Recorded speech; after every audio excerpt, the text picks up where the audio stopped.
Vitamin D test. Vitamin D को हम vitamin 25OH vitamin D भी डॉक्टर्स कई दफ़ा रिकमेंड करते हैं। कई लैब्स जो हैं वो सिर्फ़ और सिर्फ विटामिन डी लिखती हैं। विटामिन डी क्यों ज़रूरी है? विटामिन डी हमारी बॉडी के लिए बहुत ही ज़रूरी है, ख़ास तौर पे बोन्स और की हेल्थ के लिए, क्योंकि बोन्स के लिए कैल्शियम का होना बहुत ज़रूरी है। लेकिन कैल्शियम उस वक्त तक जज़्ब नहीं होगा बोन्स के अंदर जब तक बॉडी के अंदर इनफ विटामिन डी मौजूद ना हो। तो अगर बॉडी में विटामिन डी की कमी होगी तो वो कैल्शियम भी बोन्स के अंदर जज़्ब नहीं होगा। इस वजह से बोन्स प्रोफाइल में कैल्शियम, विटामिन डी और ALP टेस्ट लाजमी चेक किया जाता है। कैल्शियम की एब्जॉर्प्शन के लिए भी विटामिन डी का होना बहुत ज़रूरी है। इसके अलावा न्यू रिसर्चेस के मुताबिक विटामिन डी जो है वो हमारी हार्मोन्स, दूसरी हार्मोन्स को बैलेंस करने में, हमारे नर्वस सिस्टम हेल्थ में, हमारे इम्यून सिस्टम हेल्थ में विटामिन डी जो है वो अपना रोल बहुत ही इम्पोर्टेंट प्ले करता है। विटामिन डी का सैंपल जो है वो हम किसी भी टाइम दे सकते हैं। सीरम से ये टेस्ट परफॉर्म किया जाता है, वेन से ब्लड कलेक्ट किया जाता है।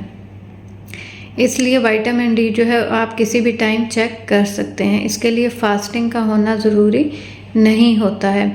विटामिन डी की कमी से हमारे लिपिड प्रोफाइल भी अफेक्ट होते हैं। ट्राइग्लिसराइड लेवल अक्सर ज़्यादा हो जाता है। विटामिन डी जो है वो सप्लीमेंट्स अवेलेबल होते हैं। अगर विटामिन डी की कमी हो तो डॉक्टर सप्लीमेंट्स लिखते हैं।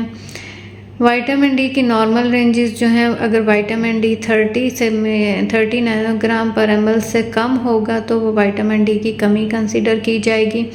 अगर 20 नैनोग्राम मिलीग्राम पर DL से तो इसका मतलब है कि बॉडी के अंदर इंतहाई कमी है और उस सूरत में डॉक्टर्स जो हैं वो high dose of vitamin D लिखते हैं।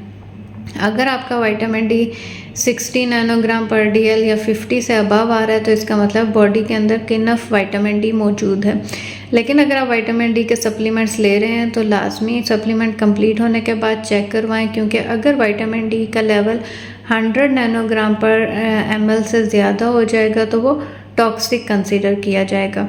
तो जैसे मैंने बताया, विटामिन डी की इम्पोर्टेंस जो है वो ना सिर्फ बोन्स के लिए, ऑस्टियोपोरोसिस की कंडीशन में भी डॉक्टर्स जो है वो सबसे पहले विटामिन डी ही चेक करते हैं कैल्शियम के साथ साथ, क्योंकि अगर विटामिन डी का लेवल इनफ नहीं होगा तो बॉडी के अंदर जो कैल्शियम है वो भी बोन्स के अंदर एब्जॉर्ब नहीं हो सकेगी, जिसकी वजह से ऑस्टियोपोरोसिस होता है। नॉर्मली ओल्ड एज में विटामिन डी की कमी ज़्यादा रहती है, इस वजह से हमें विटामिन डी जो है वो अपनी डाइट में रेगुलर रखना होता है।